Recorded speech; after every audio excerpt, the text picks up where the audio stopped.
Chapter 19.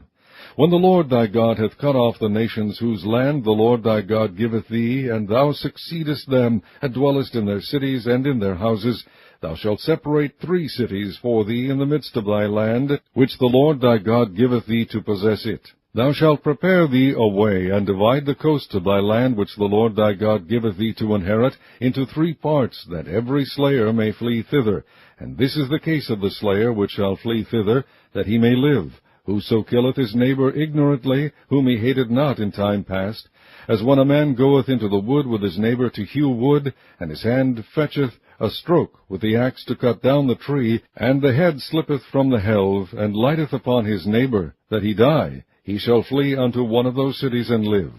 Lest the avenger of the blood pursue the slayer while his heart is hot, and overtake him, because the way is long, and slay him, whereas he was not worthy of death, inasmuch as he hated him not in time past. Wherefore I command thee, saying, Thou shalt separate 3 cities for thee, and if the Lord thy God enlarge thy coast, as he hath sworn unto thy fathers, and give thee all the land which he promised to give unto thy fathers, if thou shalt keep all these commandments to do them, which I command thee this day, to love the Lord thy God, and to walk ever in his ways, then shalt thou add 3 cities more for thee beside these 3, that innocent blood be not shed in thy land, which the Lord thy God giveth thee for an inheritance, and so blood be upon thee. But if any man hate his neighbor, and lie in wait for him, and rise up against him, and smite him mortally, that he die, and fleeth into one of these cities, then the elders of his city shall send and fetch him thence, and deliver him into the hand of the avenger of blood,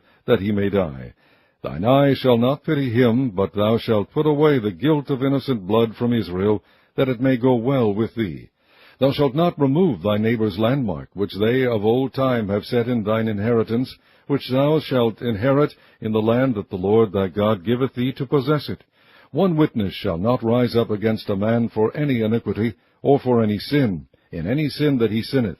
At the mouth of 2 witnesses, or at the mouth of 3 witnesses, shall the matter be established. If a false witness rise up against any man to testify against him that which is wrong, then both the men between whom the controversy is shall stand before the Lord, before the priests and the judges, which shall be in those days. And the judges shall make diligent inquisition. And behold, if the witness be a false witness, and hath testified falsely against his brother, then shall ye do unto him as he had thought to have done unto his brother. So shalt thou put the evil away from among you. And those which remain shall hear and fear, and shall henceforth commit no more any such evil among you. And thine eye shall not pity, but life shall go for life, eye for eye, tooth for tooth, hand for hand, foot for foot.